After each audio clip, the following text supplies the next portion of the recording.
So as I was talking about that, we had already discussed about the gravitational force as a non-contact force, which force been acted from a particular distance.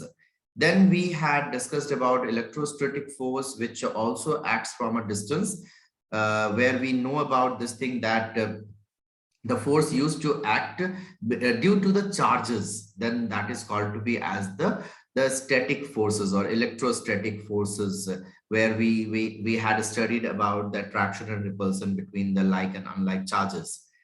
Then we had to go for the another kind of non-contact force, which was magnetic force.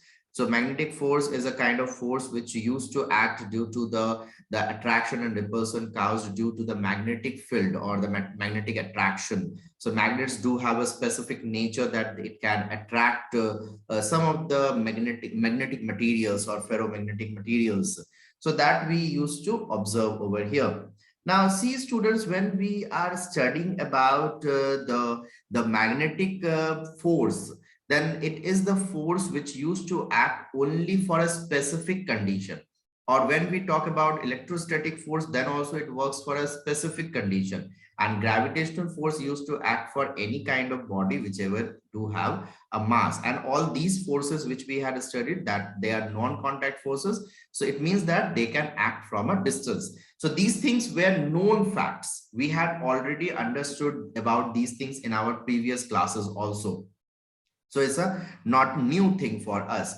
But the main important thing which we have to understand over here, that is the condition of the Newton's law of motion.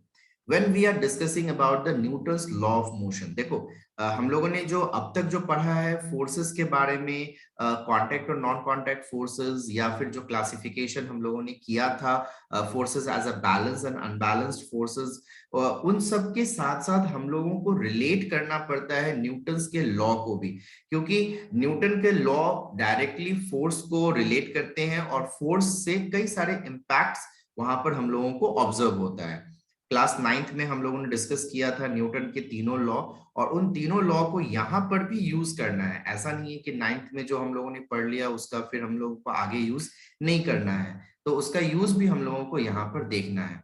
तो जब हम लोग Newton के laws के बारे में पढ़ते हैं, तो जो पहला लॉ है जिसको कि लॉ ऑफ इनर्शिया भी बोला जाता है, this law states over this thing that if a body is in the state of rest, it will remain in the state of rest.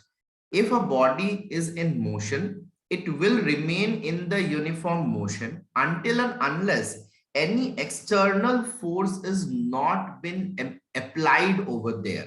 यानी जब भी कोई भी बॉडी रेस्ट में होती है तो वो रेस्ट में ही रहेगी, या अगर वो मोशन में है तो अपने वो यूनिफॉर्म मोशन को कंटिन्यू करेगी अनटिल एंड अनलेस कोई एक्सटर्नल फोर्स उसके ऊपर अप्लाई ना करे।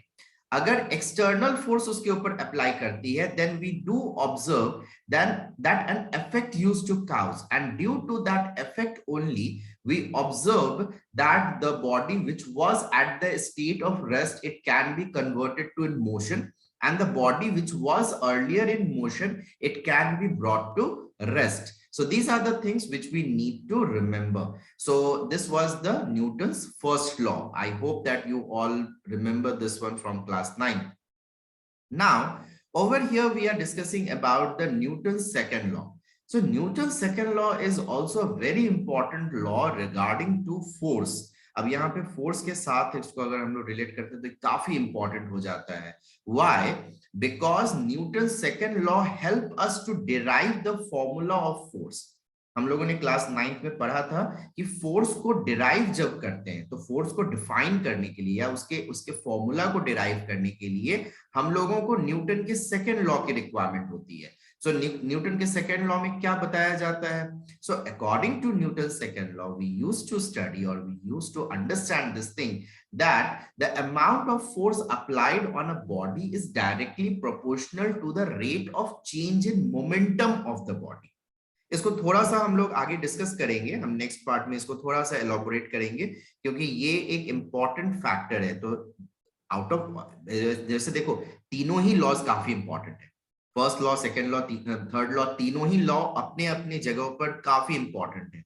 लेकिन चूंकि हम लोगों का ये वाला चैप्टर जो है वो बेसिकली फोर्स के ऊपर डिपेंडेंट है, तो फोर्स फर्स्ट लॉ में भी है, फोर्स थर्ड लॉ में भी है, और फोर्स सेकेंड लॉ में भी है। लेकिन सेकेंड लॉ में हम लोग फोर्स को डिफाइन करके लाते हैं, सेकेंड लॉ के थ्रू हम लोग फोर्स को एलोबरेट कर पाते हैं, इसीलिए सेकेंड लॉ कुछ ज्यादा इंपॉर्टेंट बन जाता है। So according to the second law, we know for this thing that whenever the force been applied on a body, then it is directly proportional to the rate of change in momentum. This is very important. When we are talking about the rate of change in momentum, then it means that it is respect to the time. The momentum is respect to the time. So there is a change in the momentum with respect to the time. So that is the thing which we need to understand over here. And along that one, we used to go for the Newton's third law.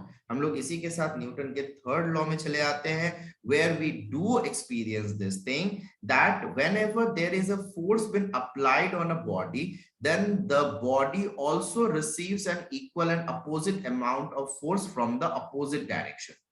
So this is also a very important thing which we need to remember whenever this is also been called to be as the action to reaction force. जब भी कोई action होती है तो उसका एक particular reaction होता है, तो उस चीज को भी हम लोग समझते हैं न्यूटन के थर्ड लॉ से। तो इन तीनों ही लॉज को हम लोगों ने क्लास 9th में डिस्कस किया था, और इन तीनों ही लॉ जो है वो हम लोगों को हेल्प करते हैं अलग अलग तरह के इम्पैक्ट, अलग अलग तरह के इफेक्ट्स को पढ़ने के लिए। जब भी हम लोग कहीं पर भी फोर्स से रिलेटेड किसी भी तरह की चीज को पढ़ते हैं या उसको उसके एप्लीकेशन के बारे में देखते हैं, तो न्यूटन के तीनों लॉ में से कोई ना कोई एक लॉ वहां पर एप्लीकेबल होता ही होता है, and that is the very interesting thing for us to remember over here. So as I said earlier that I'm going to elaborate a little bit the second law. So second law को समझने के लिए हम लोगों को momentum समझने की जरूरत है। So what is momentum? So momentum होता क्या चीज है, मोमेंटम कैसे एक्सप्लेन कर सकते हैं?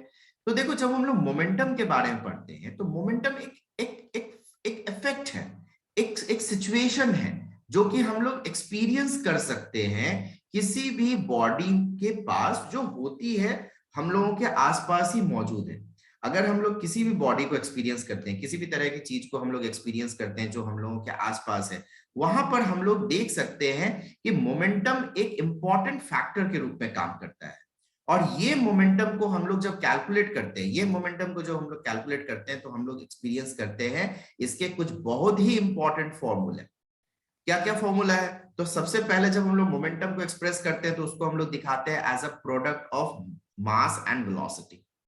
मास एंड वेलोसिटी के साथ उसको हम लोग एक्सप्रेस कर सकते हैं। तो देखो, जब भी तुम लोग किसी भी तरह की चीज को अपने आसपास देखते हो, such as for example right now you may have a book in front of you or a copy in front of you or any other kind of object which is nearby to you, it has mass, but do it is having more a velocity? Now velocity comes with the respect to motion or rest. अगर कोई body rest में है तो उसमें तो velocity तो नहीं होने वाली है, वो तो जीरो हो जाएगा। सो मोमेंटम वहां पर क्या हो गया? जीरो। यानी ये एक फैक्टर इनर्शिया से भी रिलेटेड है, इनर्शिया को भी ये दिखा सकता है। तो जब हम लोग किसी भी बॉडी को बोलते हैं at the inertia of rest, then it is having momentum of zero. तो इनर्शिया ऑफ रेस्ट का कंडीशन क्या हो जाता है? मोमेंटम जीरो कर देता है। मोमेंटम जीरो क्यों कर रहा है? क्योंकि वहां पे वेलोसिटी जीरो है। वेलोसिटी जीरो होने के कारण मास इवन कुछ एक अमाउंट है, but the momentum is zero over there because it is in the inertia of rest right now. तो जब हम लोग इनर्शिया ऑफ रेस्ट को चेंज करते हैं to inertia of motion, then we are applying a force over there, and that is an unbalanced force. Please remember this thing, this is an unbalanced force. यहां पर एक unbalanced force apply किया जाता है, and due to the unbalanced force only we are able to perform some work over there. हम ये तुम लोगों को पहले भी बताए हुए हैं, जब भी हम लोग बात करते हैं बैलेंस एंड अनबैलेंस फोर्सेस के बारे में, तो वहां पे न्यूटन का थर्ड लॉ बहुत इंपॉर्टेंटली एप्लीकेबल हो जाता है।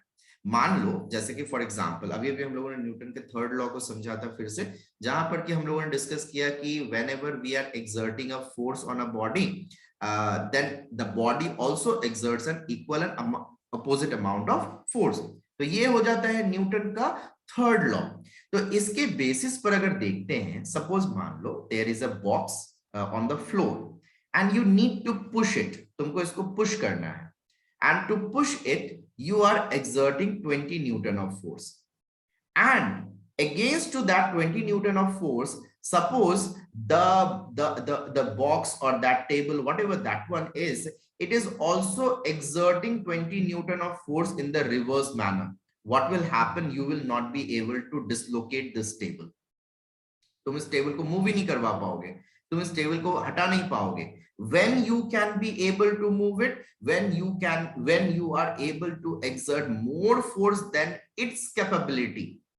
So I had already explained this thing in class 9th, that it is not like that if you will increase your force over here, with respect to that it will also increase its force forever and ever. No, it will increase for a particular period of time till where it has its capacity.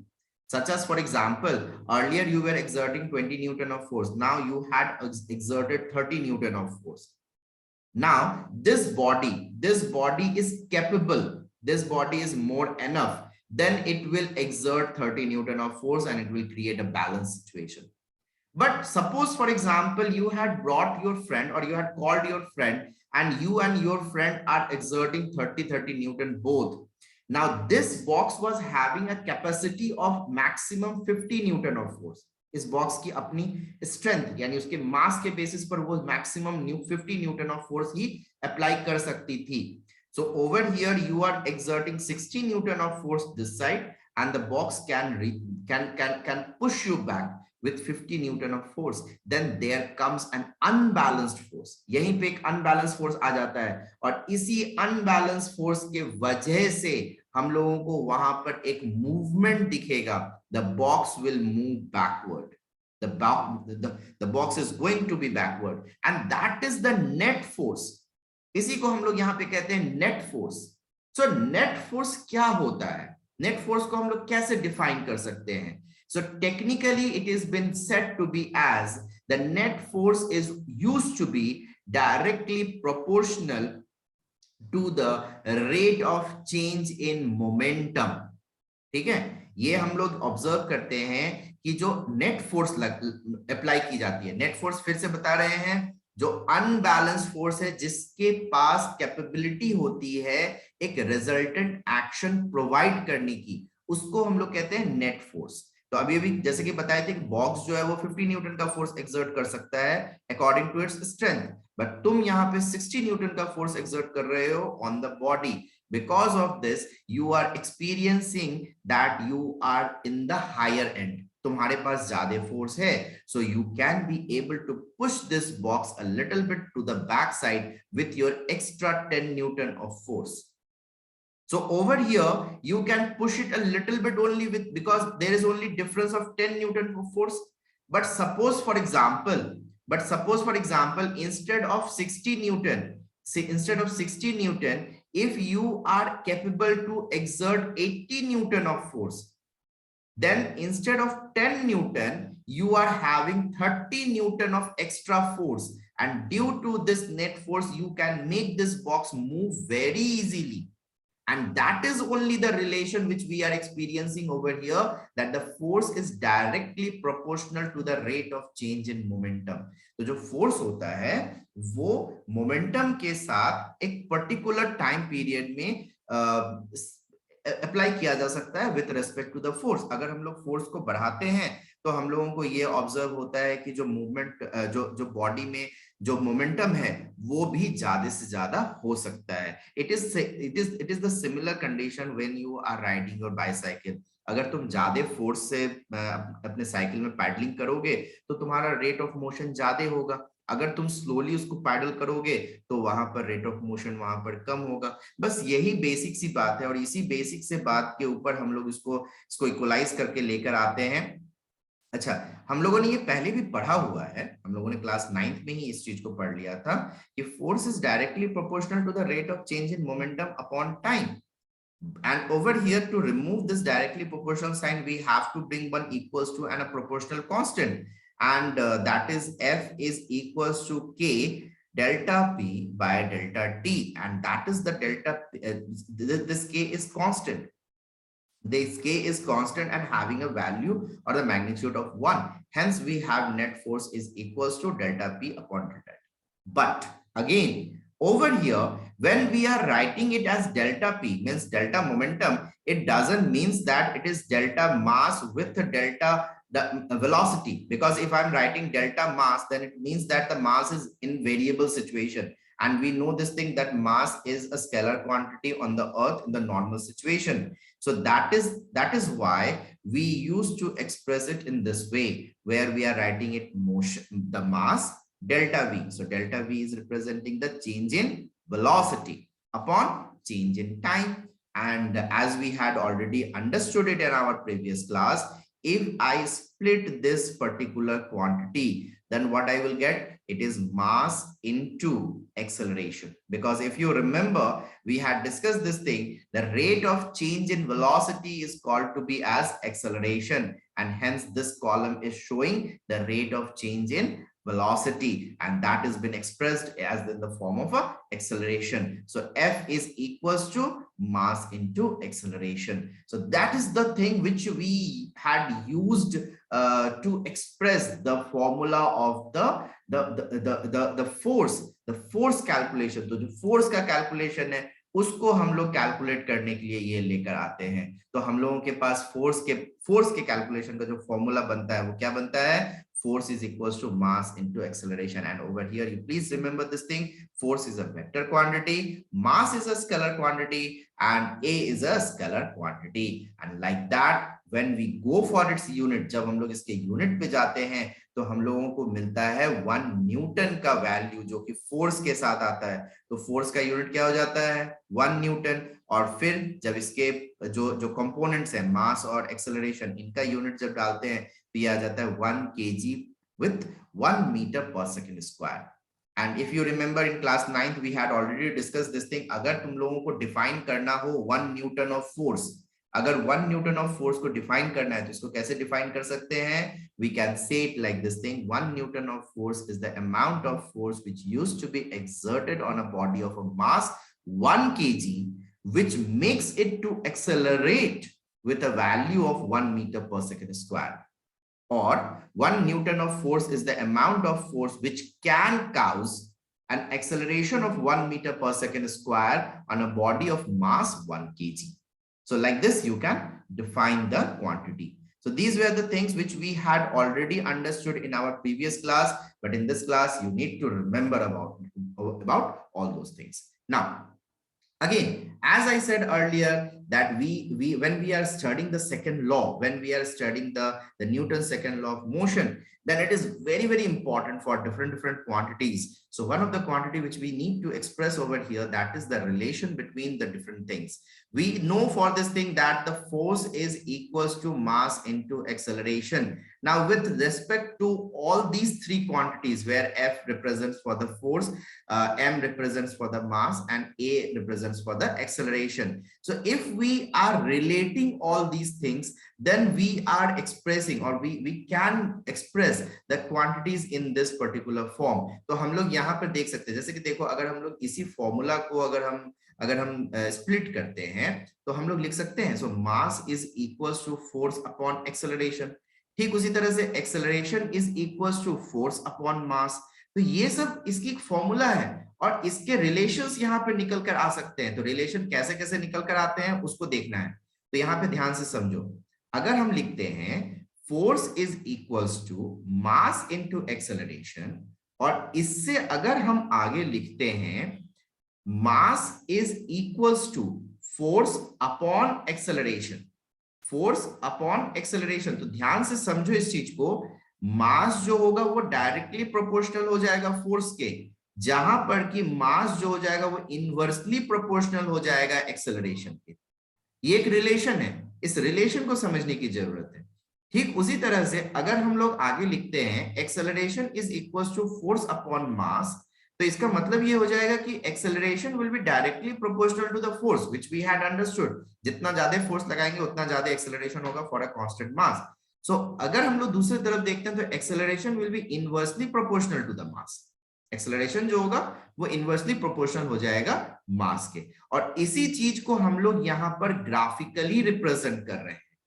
जब हम लोग graphically देखते हैं, for example acceleration force graph, जब हम लोग acceleration force graph में देखते हैं, then we do observe that the mass remains constant under that situation. Please remember for this thing, under the condition where the mass is constant, as the force increases the acceleration also increases।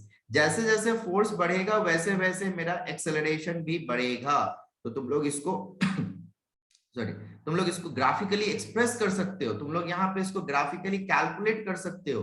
तो देख सकते हो कि जब body का mass constant रहता है, जब अगर मास कांस्टेंट रहेगा, तो जैसे जैसे मेरा यहाँ पर फोर्स बढ़ेगा, जैसे जैसे मेरा फोर्स बढ़ रहा है यूनिफॉर्मली, वैसे वैसे मेरा एक्सेलरेशन भी बढ़ते चले जाएगा। एक सिंपल सा इक्वेशन है, ठीक है।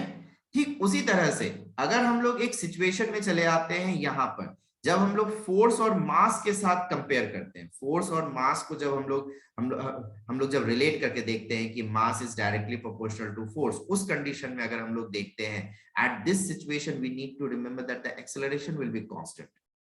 अगर हम लोग देखते हैं कि फोर्स भी बढ़ रही है, साथ ही साथ मास भी बढ़ रहा है, तो मेरा एक्सेलरेशन सेम रहेगा। ये एक यूनिवर्सल ट्रूथ है, ये एक बहुत इंपॉर्टेंट सी बात है जिसको तुम लोगों को याद रखने की जरूरत है, क्योंकि इसका कहीं पर भी इस्तेमाल हो सकता है। जैसे कि फॉर एग्जांपल एक सिंपल सा एग्जांपल देते हैं। मान लो जैसे कि तुम साइकिल चला रहे हो, ठीक है, तुमने साइकिल चलाया, तो जब तुम साइकिल चला रहे हो तो तुम अगर अकेले साइकिल चला रहे हो, ठीक है, तो उस कंडीशन में सिर्फ और सिर्फ तुम्हारी खुद की बॉडी मास ही वहां पे रहेगी, और तुम अपने बॉडी मास को लेकर एक सर्टेन फोर्स से बढ़ रहे हो आगे, तो एक एक्सेलरेशन हो रहा है।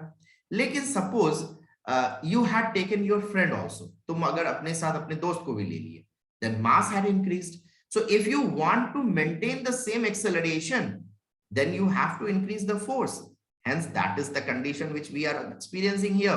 Force is increasing with respect to the mass. जैसे जैसे फोर्स बढ़ रहा है वैसे वैसे अगर मास बढ़ रहा है, तब हम लोगों को ऑब्जर्व होगा कि एक्सेलरेशन वहां पर कांस्टेंट है, तब कोई प्रॉब्लम नहीं है एक्सेलरेशन के लिए। ठीक उसी तरह से जब हम लोग एक्सेलरेशन और मास को आपस में कोरिलेट करते हैं, then we find a very important thing. ये वाला, ये जो तीसरा सिचुएशन है, ये तीसरा सिचुएशन काफी इंटरेस्टिंग है। तो जब हम लोग मास और एक्सेलरेशन को रिलेट करते हैं, then they come inversely proportional. यहां पर ये इनवर्सली प्रोपोर्शनल में चले जाते हैं। अगर मास बढ़ता है तो एक्सेलरेशन घटता है, ठीक है। अगर मास बढ़ते चले जाएगा तो धीरे धीरे एक्सेलरेशन घटेगा, और अगर एक्सेलरेशन बढ़ता है तो मास घटते चले जाएगा।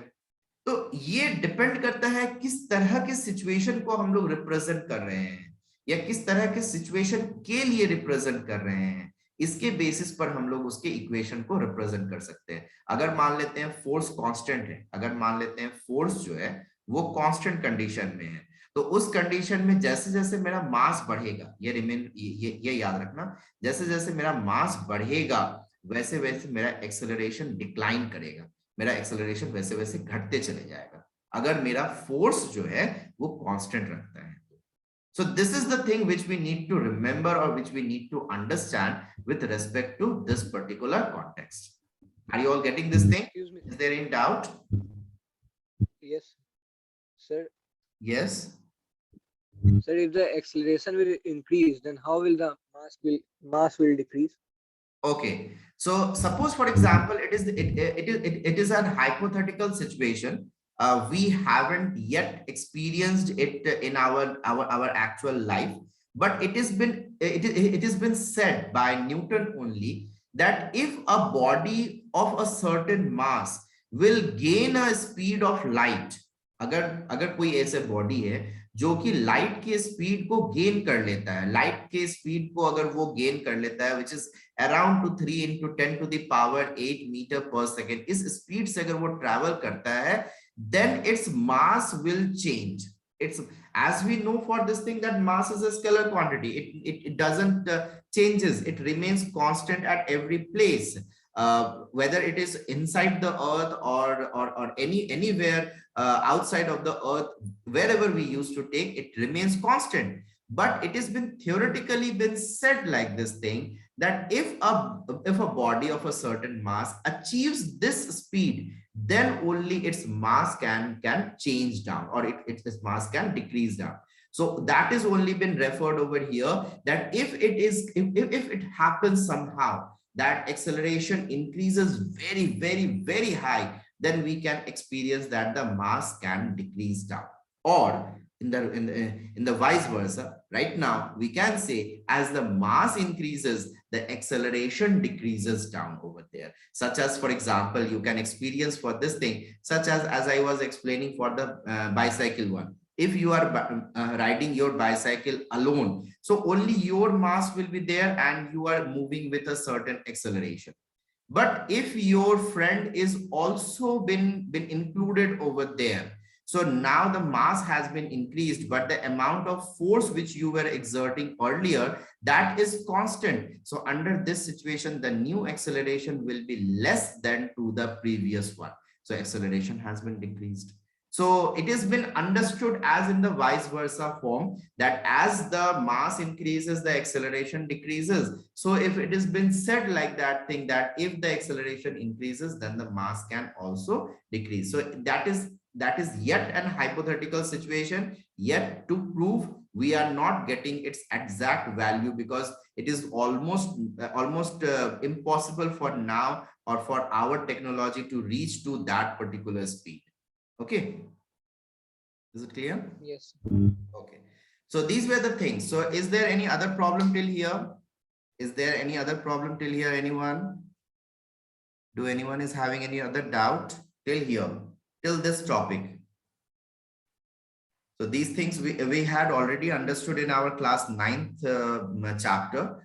So now we have to move something over there. So over here, one more thing which is present in the book, which you need to remember, the units of the force. I hope that you all remember the SI unit and the CGS unit. So I will just take the white screen, and with that one I will go for the units. So as we know for this thing, that the SI unit of force, SI unit of force is Newton. Okay, and when we go for the CGS unit, then we know for this thing that it is to be the dyne. So that is the unit. Now these two units are very commonly used, and these two units can be derived also. So such as right now we were discussing about the second law. Over there we had found it as that 1 Newton is equals to 1 kg, because the mass is there. So as we know, force is equals to mass into acceleration due to gravity. We can say for that one, not acceleration only, we can say acceleration also we can say. So mass unit is kg, and the accelerations unit is meter per second square. So over here we can say that 1 Newton is equals to 1 kg meter per second square. So this is the unit which we use to express it for the SI unit. And when we go for the CGS unit, when we are deriving it in the CGS unit, or when we are converting into the CGS unit, then this kg will convert to gram. And you all know this thing, that it is been multiplied by 1000. So it will be 1000 gram. And when you are converting this quantity into the CGS unit, second will be remaining the same one, just only the meter will change, and it will become as 100 centimeter per second square. So when you are solving for this thing, you are going to get it as 5 gram per centimeter per second square, and that Newton term will be converted to dyne. So that would be dyne. So 1 dyne is equals to 10 to the power 5 gram per centimeter. Sorry, not per centimeter over there. Gram centimeter per second square. So this is the unit which you need to remember. And along this one, I hope that you all remember for the calculation of the weight also. When we used to go for the weight, as we know this thing, that weight is also force. And that force used to be calculated with mass into acceleration due to gravity. And with that one, when we had calculated for the mass of 1 kg with the actual value 9.8 meter per second square, then we had got it as 9.8 kg meter per second square, which has been considered to be as the kg force. ठीक है, तो हम लोगों ने KG force के बारे में बात किया था, तो हम लोगों ने जब 1 केजी फोर्स या फिर 1 केजी फोर्स को एक्सप्लेन किए थे, तो इसको हम लोगों ने न्यूटन में कन्वर्ट कर दिया था। तो इसको हम लोग जब बात करते हैं कि 1 केजी फोर्स को जब हम लोग एक्सप्रेस करके लाते हैं इसको ultimately, so that is been considered to be as the 10 newton. Round up में हम लोग इसको 10 न्यूटन कहते हैं, और इसका अगर हम लोग इसका एग्जैक्ट वैल्यू लेते हैं, then that is 9.8 Newton. So this is the thing which we had already understood in our previous class. We had done the calculation. We had done several numericals regarding to this thing. So I don't think that there would be any doubt or any problem till here. Is there any problem? Yes, students? Do anyone is having any problem till here? Yes or no? No one is replying anything. Everyone is sleeping. Is it so? सब कोई सो गए, इतनी tired हो गए सब कोई. Okay. So now let's move to the next one. So only 2-3 minutes left out. So we will go for the next term, that is the moment of force and equilibrium. तो इसके introduction को समझ लेते हैं. आज के class में तो ये हम लोग डिस्कस नहीं कर पाएंगे ज्यादा, इसको हम लोग कल के क्लास में डिस्कस करेंगे. So over here moment of force and equilibrium का सिचुएशन डिस्कस करना है, जहां पर कि हम लोग डिस्कस करेंगे moment of force एक इंपॉर्टेंट टर्म के रूप में. See students, we had already understood the moment of force in class 8, but in class 8 you had got only the basic introduction. Over here you have to go for a very wide understanding of the moment of force, as well as you have to go for several calculations regarding to this moment of force. So when you are studying about the moment of force, when you are going through this moment of force, then what are the things which you need to remember and what are the things which you need to understand? So let's understand. So when we are studying in physics, then force do have different kinds of impact. Force do have several kinds of actions. One of the action or one of the tendency which we are experiencing for the force when it has been applied on a body which is pivoted or not been pivoted from an end, but if it is having a long stretched body, then we do observe that when the force been applied on it, then it can turn from one end or it can cause a turning effect. And this particular turning effect is only called to be as the moment of force. अब ये चीज है क्या, इस चीज को थोड़ा सा हम लोग समझते हैं यहाँ पर ध्यान से. तो देखो जैसे कि अभी भी बताया कि फोर्स के कई सारे इंपैक्ट होते हैं, फोर्स के कई सारे तरह के फैक्टर्स हैं, कई सारे तरह के एक्शंस हैं, अलग अलग जगहों पे हम लोग फोर्स अप्लाई करते हैं. तो उसी में से एक सिचुएशन है मोमेंट ऑफ फोर्स. तो ये कहां पर अप्लाई होता है या किस जगह पर अप्लाई होता है? तो बेसिकली ये उस तरह के बॉडी में ज्यादातर अप्लाई होता है जो कि थोड़ा सा स्ट्रेच्ड होता है. थोड़ा सा स्ट्रेच्ड का मतलब क्या हुआ, एक बहुत ही सिंपल से एग्जांपल से समझो इस चीज को. सपोज मान लो तुम्हारे घर में एक स्टिक है या एक रॉड है. सपोज मान लो इस तरह से एक रॉड है या समथिंग इस तरह से कुछ है. या फिर अगर ये रॉड के बारे में तुम लोग अगर प्रॉब्लम होती है, सिंपल सा समझो, एक टेबल है, एक टेबल टॉप है. ठीक है, एक टेबल है इस तरह से. तो टेबल तो हर किसी के घर में होती है. ठीक है, तो टेबल इस तरह से है अपने फोर लेग्स के ऊपर. इस तरह के बॉडी में अगर तुम फोर्स अप्लाई करते हो किसी एक एंड से, इस चीज को ध्यान से समझो. अगर तुम मान लो तुम किसी एंड से फोर्स को अप्लाई करते हो, मान लो कि यहां से तुम फोर्स अप्लाई करते हो या यहां से फोर्स अप्लाई करते हो, या फिर तुम इस टेबल को इस कॉर्नर से फोर्स अप्लाई करते हो या थोड़ा सा मिड पोर्शन से इधर से अगर अप्लाई करते हो, then what you are going to experience, what you will observe, will this whole body is going to move? क्या ये पूरा का पूरा बॉडी ऐसे ट्रैवल कर जाएगा? जब तुम इसके ऊपर फोर्स अप्लाई करोगे तो ये क्या पूरा का पूरा ऐसे सीधे चले जाएगा? No, it is not going to be like that. It is going to turn like this. ये यहाँ पे क्या होगा, ये इस तरह से टर्न करेगा क्योंकि तुमने फोर्स कॉर्नर में लगाया है, तो ये यहाँ पे टर्न करने वाला है. So this is the thing which we need to understand over here as the turning effect of force. इसी चीज को हम लोग समझेंगे यहाँ पर. जब हम लोग यहाँ पे फोर्स लगाते हैं एक पर्टिकुलर कॉर्नर पे, तो यहाँ